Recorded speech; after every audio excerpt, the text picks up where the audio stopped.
That's Money Brown, man. Respect Junior. Boy, Money Brown, he get a lot of money, that's why I call him Money Brown. What's good, Money Brown TV? What up, what up? Yeah. I want to give a shout out to Money Brown TV. Thank you so much for everything. Hey, this is Ryan Garcia here. Shout out to Money Brown TV and keep punching, baby. Yo, what's going on out that fight? Well, it's your boy Money back with another one, man. And this one here is on a two-time WBC super welterweight and the current unified super welterweight world champ. None other than the hottest, Charlo on the planet, Jermell, the Iron Man Charlo, and the former unified super welterweight world champ, that DC boy, Jarrett Hurd, who's making his comeback, on June the 6th on the Mayweather undercard against Luis Cuba. Aries, But let's talk about this. Mel Charlo, we all know, coming back to become undisputed. Well, he's in the fight to become undisputed against Brian Castano, because Brian Castano is one hell of a fight. Let's not play no games. Video coming soon. Mel Charlo and Brian Castano is set up, to go at it for undisputed, man. Mel Charlo is looking to make history. He want to go, be the top dog, the one name, one face, one champion at fucking super welterweight, and that is amazing. Right? Credit to Mel Charlo. He out here whooping ass, taking names later. And he's bigger than what he was before he had his first loss to Tony Harrison. Jermell Charlo is a bigger star now than he was when he was undefeated. And that's a fact. Quit playing games. You feel me? But, he on his way to fight. My guy Brian Castano, not overlooking Brian Castano. That Argentina is tough as fuck. Tough as nails, as tough as they coming. Like I say, video coming soon to get that man his fucking credit, because he deserved it and he earned it. My guy, Jarrett Hurd, like I say, took an L to Julian J. Rock Williams, my guy from Philly. Me and J. Rock, we cool. We always having conversations. And they put a big damper on Jarrett Hurd, bro. You know what I'm saying? It took his titles from him. It pushed him back and things of that nature. So, he came back on a 2-fight win streak. You know what I mean? Now, he's about to fight Luis Arias. We all know as Cuba. On the Mayweather undercard. Cuba was one side to the money team. Him and Floyd had their little dispute. He ended up going to Top Rank. Things didn't work out. I think he ended up messing around with Eddie Hearn for a little bit. So, I don't know who Cuba signed with right now. But him and Jarrett Hurd, they signed, sealed, and delivered for the June the 6th undercard of Mayweather Logan Paul. So that's going to be one hell of a fight. And Jarrett Hurd is on his way back. You know what I'm saying? He's on his way back. And, he want to make a great statement. He's out there training with Turnsburg Crawford and them out there in Colorado Springs. So he's looking to come back and make a big comeback. But nonetheless, we all know Jermell Charlo and Jarrett Hurd was the fight at 154, bro. That's the fight everybody wanted to see. Jermell wanted it every time he won. I think it was after he beat Austin Trout. I want her. Give me her. You know what I'm saying? He wanted Jarrett Hurd. They bumped into the goddamn the team bumped into each other in the Vegas hallways where Mel, went crazy on the team. Disrespected their females and some more shit, trying to force Jarrett Hurd to get into that ring with him. But nonetheless, it didn't happen. You know what I mean? It never happened. Like I say, Jarrett Hurd ended up losing. Jermell Charlo ended up losing, but both of them trying to bounce back. Mel bounced back, became, the WBC champ again, taking the scrap back from Tony Harrison. Now he beat Rosario to become, undisputed champion. You feel? Sorry, unified champion. I'm sorry. Unified champion. You know what I'm saying? Bananas. You dig what I mean? Who beat J Rock? So Charlo put himself back on that pedestal. He's the top dog at 154. Then, like I say, but Jarrett Hurd, man, he working his ass off. He want to get back into that position to put himself back into position. You feel me? To put himself back into position to fight for a world title. And not just the world title, because if he put himself back in position and Charlo holding all the scraps, he's going to be able to fight for undisputed. He's going to be able to fight for undisputed, bro. You understand what I'm saying? All he got to do is continue to work his ass off. Listen, train, right? Stay disciplined, stay mentally focused, and get your ass in there and do what you got to do. Get in there and do what you got to do. Because at once upon a time, Jarrett Hurd was the hottest thing at 154 pounds. Arguably one of the hottest things in boxing. Let's keep it real. One of the hottest things in boxing being being unified champion. I keep saying the undisputed word. Being unified champion. You feel me?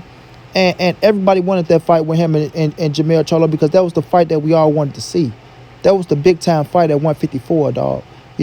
Hurd was holding back for whatever reason we all know, right? And that's just the fact of the matter, right? Mel was ready. He was down. He was ready to go. He had the WBC. That was the last piece to the puzzle. But for some reason, Hurd was holding back for a little bit. And, it never came to fruition. So my first thing to y'all, to the people, the Money Brown Mafia out there. What do y'all think about, these old rivals? You feel me? Y'all see the title, man. Old rivals, because that's what they are. They is old rivals, but they still new rivals. You feel me? Because they never fought. But do y'all still believe in this fight? Do y'all still think this is one hell of a fight like it was when Hurd was, the unified champion undefeated and Mel was the WBC champion undefeated? Do it still have that same ring to it? Do it still have that same spark to it? You feel me? When they get into the ring, is it going to bring that kind of excitement? You know what I'm saying? To Money Brown, I say yes. Yeah, I know I always speak to myself as a third person, but yes, I do believe that fight is still fucking exciting, bro. I still believe it's exciting. Jarrett Hurd is still one of the top dogs at 154. Now, he came out saying he was the top dog at 154. You know what I'm saying? He was the top dog. I disagree with that. I disagree with that. You're not the top dog, homie. You feel me? You're one of the top dogs. You know what I'm saying? You only took one L to J-Rock, who took an L to Charlo, Maul Charlo, and he took an L to Banana. You know what I'm saying? So you got to look at that situation and say, okay, these boys losing at the division. Tony Hurst got a loss. Jermell Charlo got a loss. You know what I'm saying? Everybody at 154 got a loss. You know what I mean? Laura got a loss. Brian Castano still undefeated. He got a draw, but he's still undefeated. But he's the new sheriff in town with the WBO scrap that's going to take on Jermell Charlo. So Jermell Charlo is the top dog. Then it's Brian Castano. You know what I'm saying? Then it's everybody else after that, however you want to stack it up. However you want to stack it up. But Jarrett Hurd, he have to say he's the top dog because he got to put himself in that mind state, everybody. He got to put himself back in that mind state and put that fire back under his ass so he can get back into that ring and perform how he need to perform. You did. He's out there in Colorado Springs training with Turnbull Crawford, Shakur Stevenson, Bo Mack in the camp. You know what I'm saying? That's a hell of a combination out there. You got to get them boys their credit whether you like it or not. You feel me? Those boys work hard. They put the work in. They are gym rats.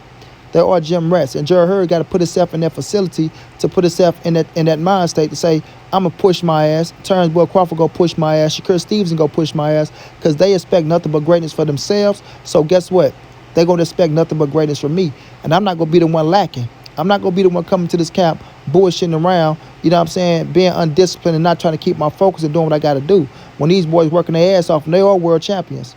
You know what I'm saying? We're world champion caliber. Turnbull Crawford, 3-division world champion. Current WO welterweight world champion. Shakur Stevenson, former featherweight world champion, looking to be a world champion at 130 pounds. So, they're on that level, bro, to where they'll be talked about and praised as the top, fighters in the world.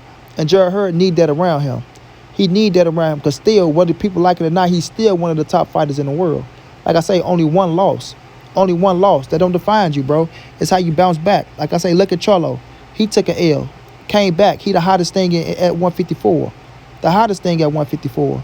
You know what I'm saying? Jetson Rosario came back. Became a world champion.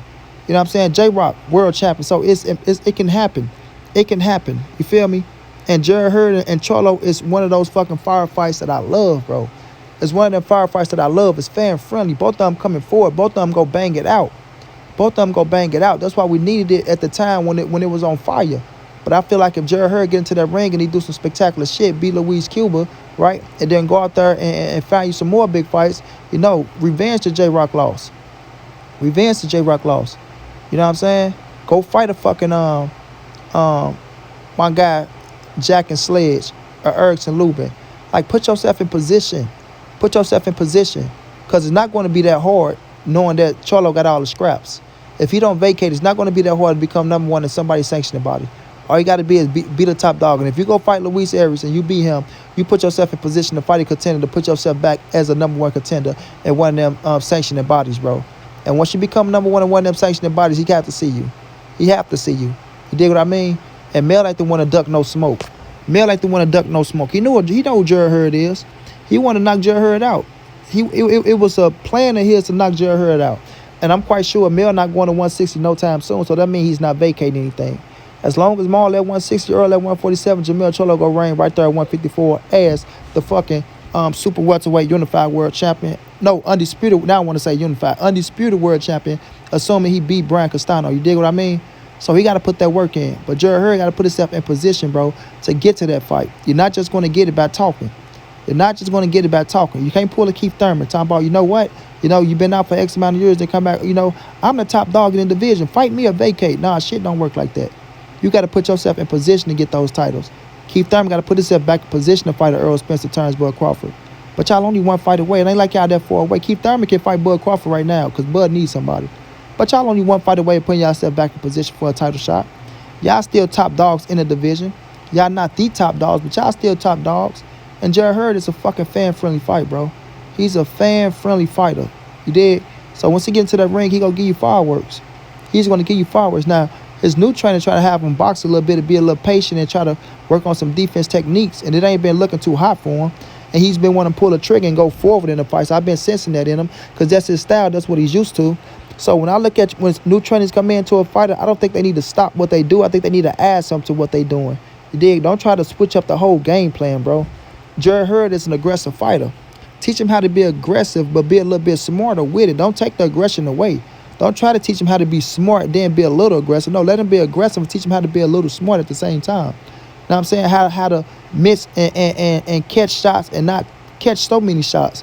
Tap in the inside sometimes. Don't just bang it out, but don't just take away his aggressiveness of what he really is, because he go double think himself.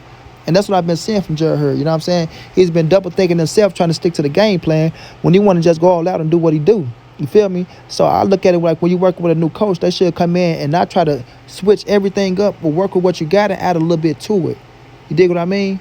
You gotta accustom yourself to the fighter, not accustom the fighter to you. That's just my philosophy of the game, you feel me? But nonetheless, man, I'm looking at this fight, bro. I still think this is one hell of a fight, bro. Like I say, it ain't that people lose they O's, bro. It's what you do after you lose. You dig? One loss don't define a fighter. I'm not in the Mayweather era to where I praise the O. Yes, it's special to keep your O and beat the top guys. That's a hell of a thing. I'm not telling nobody to take no L's. But I don't praise the O, bro, because I know what you can do after you lose. You can become a bigger star. You still can become a Hall of Fame fighter. Fuck that O. If it's gone, it's gone. If you're a fighter, you're a fighter. Put the work in, get back in the ring and do what you got to do, homie. Put the work in, get back in the ring and do what you got to do. You feel me? Jarrett Hurd had the skill set. He have the heart. He have the guts. He got to have the mental set. He got to be mentally strong to go in there and fuck with the Jermell Charlo. You have to be mentally strong to go in there and fuck with the Jermell Charlo. You dig what I mean? You can't be slacking and slipping on no levels, bro. Or Jermell is going to get your ass. He's going to get you. He's going to break you somewhere down the line, and he's going to get you. You feel me? I like this fight, bro. I always pick Jermell to beat Jarrett Hurd. You know, I always pick Jarrett Hurd to beat Laura, and I thought Laura would get Mel. You dig? Now I got Mel beating them both. I think he's on a different level. I think he's learned more. He grew into himself. He know who he is with Derrick James. He's not overthinking anything, and he's very comfortable at the moment. He's very comfortable. So it's going to be hard to beat a Jermell Charlo in the ring. But do a Jarrett Hurd have a shot? You fucking right he got a shot. You fucking right he got a shot because he's a grinder. He's a grinder. And if you can teach him how to take a little steam off the punches, teach him not how to be aggressive and just walk into shit, then you give him his best chance to win. You know what I mean? So I like this fight, bro. I still like it. I think it still got fire up on it for Monty Brown. If this fight happened, I will be fucking ecstatic, you know. But first, Jermell Charlo got business to take care of with Brian Castano. Jarrett Hurd got business to take care of with Luis Arias. And we'll see how it play out. But these boys should meet up down the line in the future. And if they do, it's going to be one hell of a fight. To me, it's going to be a classic. And it's going to be one that we all enjoy. You feel me? But I wish these boys nothing but the best. Let's see how their career play out. Till then, it's your boy Money. This is the ANSBC moving. Ain't nobody safe in these streets. Hit them thumbs up. Subscribe to the channel if you want to donate. OG Money on Cash App. TreyHampton52@gmail.com on PayPal. If not, tell a friend. Hit the subscribe button. Like, comment, share the video. Y'all know how your boy get down, man. Big dog status, family.